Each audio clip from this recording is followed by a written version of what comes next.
Alô você, o nosso vídeo já vai começar. Então, antes de começar, por favor, inscreva-se no nosso canal, curta e também ative o sininho para receber as novidades, tá bom? Eu quero ler apenas um versículo, que está lá em Atos dos Apóstolos, capítulo 26, versículo 19. E eu vou ser breve, no máximo 15 minutos. Eu vou mandar aqui uma espécie de e-mail celestial para você.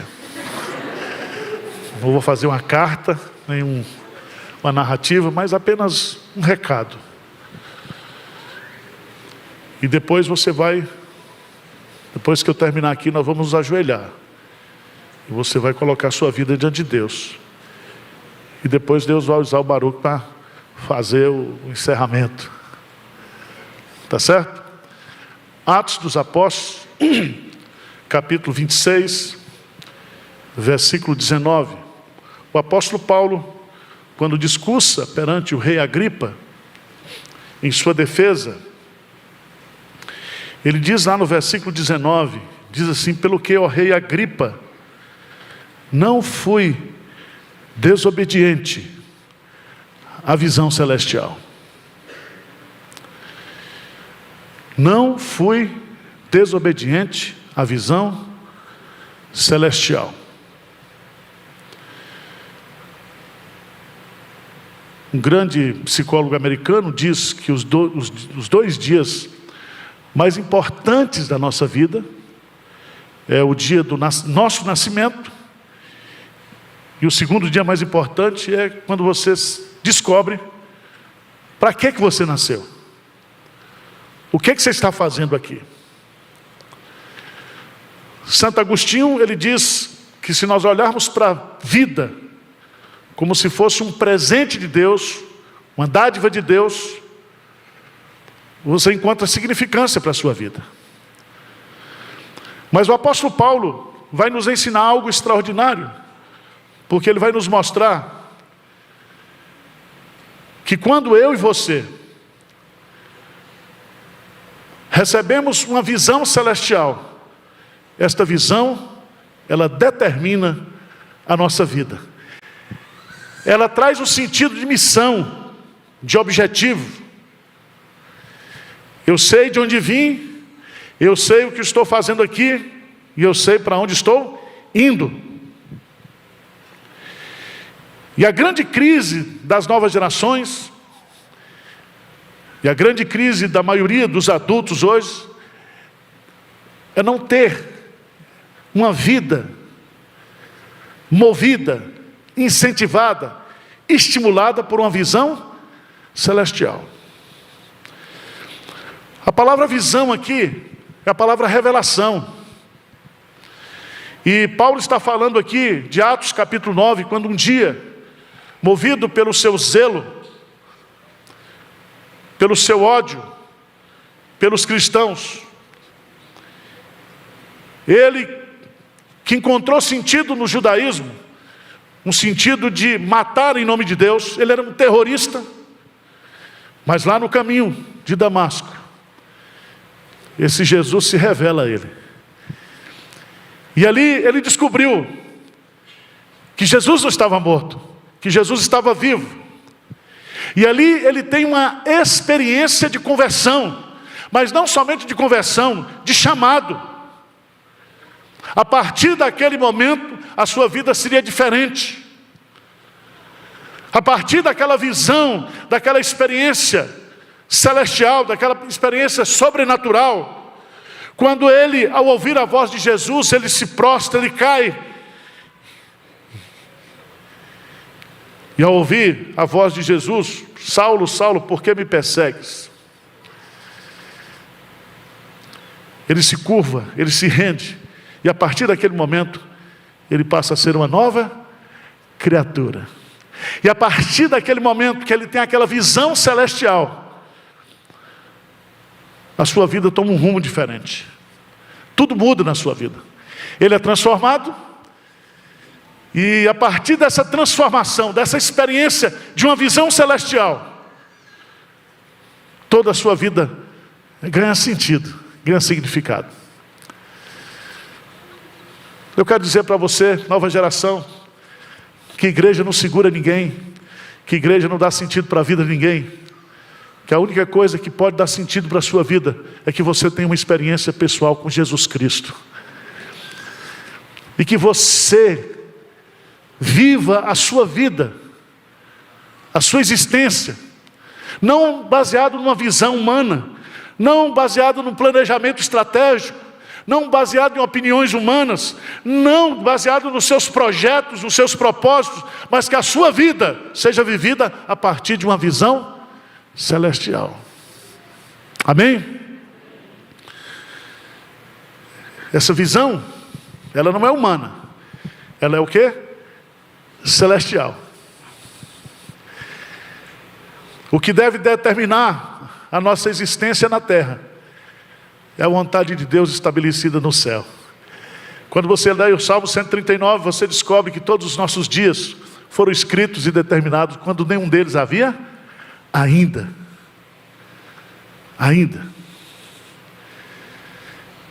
E eu não me preocupo com os adolescentes da igreja, eu não me preocupo do ponto de vista de ficar inventando coisa na igreja para segurar adolescente, jovem na igreja, porque se o jovem, ele passa por uma transformação, por uma conversão, a vida dele muda completamente. Eu me lembro, alguns anos atrás, que a preocupação dos pastores de segurar os jovens na igreja era colocar bateria, como se a bateria segurasse jovem. Assim, o culto tradicional, o culto contemporâneo, tudo besteira. Culto é culto. Se o cara não tiver o temor de Deus no coração, se o cara não tiver o selo do Espírito Santo, você pode fazer tudo o que você quiser, ele precisa ser movido por uma visão celestial. E Paulo vai nos ensinar aqui, e eu quero colocar 3 pontos rapidinho. A primeira delas é que essa visão vem de Deus para nós. Não sou eu que planejo a minha vida e digo para Deus: abençoa aqui, Senhor. O coração dos homens pode fazer plano, mas a resposta certa vem: entrega o teu caminho ao Senhor, confia nele, o mais ele fará. Paulo descobriu naquele dia, e ele vai colocar lá em Gálatas, que antes dele ter nascido, Deus havia santificado a sua vida, para ele ser um pregador do Evangelho. O terrorismo, o seu período de conversão era apenas a sua capivara, para ele entrar no céu, não por justiça própria, mas pela graça de Deus. Mas ele era um eleito de Deus, ele era um escolhido de Deus. E eu quero que você entenda isso, que quando eu tenho uma visão celestial, eu entendo que a minha vida não é planejada por mim, mas é planejada por Deus.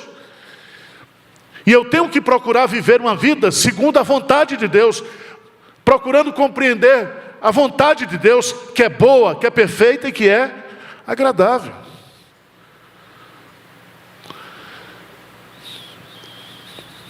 Mas em segundo lugar, eu queria destacar que essa visão é individual. Eu queria ter essa vozona rouca do Baruque, fazer, não sei. Deus deu para ele. Nós temos que amá-lo, ajudá-lo, motivá-lo. Cada um aqui tem um dom, cada um vai ser usado por Deus aqui de uma forma exponencial, única, exclusiva. Então para de imitar os outros. Tá certo?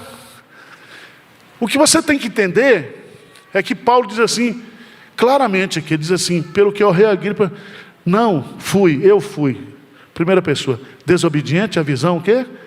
Celestial. Deus tem uma visão, Deus tem um plano, Deus tem um propósito para a vida de cada um aqui. Cada um.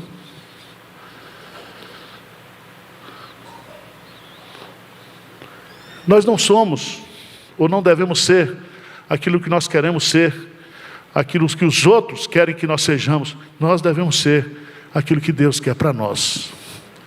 É Ele que determina a finalidade da nossa vida. Mas algo que eu acho extraordinário aqui também. Ele diz: pelo que o rei Agripa, não fui desobediente à visão celestial. Por que que Paulo diz que ele não foi desobediente? Porque a nossa natureza, ela é inclinada para o mal. E há muita gente hoje, dizem as estatísticas, que 60% das pessoas, elas estão insatisfeitas com aquilo que elas estão fazendo. Outro dia eu vi falando que quase 70% dos moradores de São Paulo gostariam de morar em outro lugar. Eu dizia: eu estou fora. Eu quero é aqui mesmo. Deus me chamou para aqui. Eu gosto de trânsito, gosto de poluição, gosto de hambúrguer 24 horas, gosto de tudo que não presta aqui em São Paulo, eu gosto. Deus me chamou para aqui. Pastor, vamos para a Amazônia. Não vou para a Amazônia. Não vou para Nova York. Deus me chamou para aqui. E o grande propósito de Deus é saber que Ele tem um plano para cada vida e todos nós precisamos compreender e obedecer isso. Quando houve fome na terra, Isaac queria descer para o Egito. Mas Deus aparece para Isaac. Isaac diz assim: Isaac, não desça. Fica aqui em Gerar, na terra dos filisteus. Isaac obedeceu a Deus. E ele ficou ali. E na terra da fome, na terra da crise, ele plantou e colheu. E ele foi abençoado. Ele foi perseguido. Preste atenção, o lugar mais seguro do mundo é você estar onde Deus quer que você esteja. Não seja desobediente. Essa visão.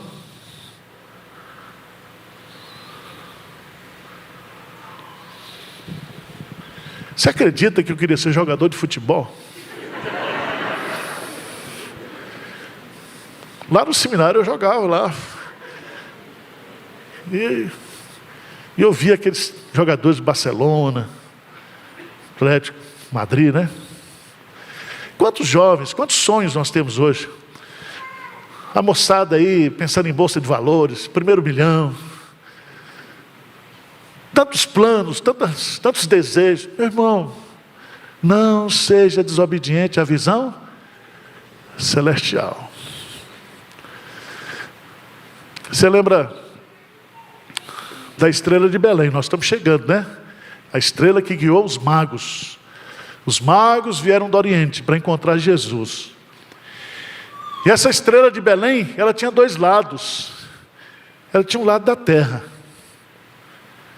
Mas do outro lado existia um Deus soberano que estava conduzindo a vida daqueles homens. Não seja desobediente à visão celestial. E eu quero dizer para você, para encerrar, para a gente orar agora, é que essa vontade de Deus, ela é intransferível. Intransferível. Às vezes na vida a gente diz assim para Deus: Senhor, manda outro. Eu já orei, você nunca orou assim. Eu já orei assim: Senhor, me erra. Me erra. Tem tanta gente boa, tem tanta gente competente. Por que o Senhor quer logo a mim? Não se lembra de Moisés? Manda outro. Manda outro. E a gente arruma os argumentos dizendo assim: não, esse é o meu chamado, eu sou aquele que segura as cordas. Não. Você pode segurar a corda, mas você tem que descer na corda também. Você tem que fazer o que Deus tem chamado para a sua vida. Vamos ajoelhar, vamos orar. E você vai dizer para Deus nessa noite: Senhor, eu não quero ser desobediente à visão o quê? Celestial. Você diz: pastor, eu não sei qual é. Não, você é crente, você sabe. Não seja insensato, mas procurar e compreender qual é a vontade de Deus para a sua vida.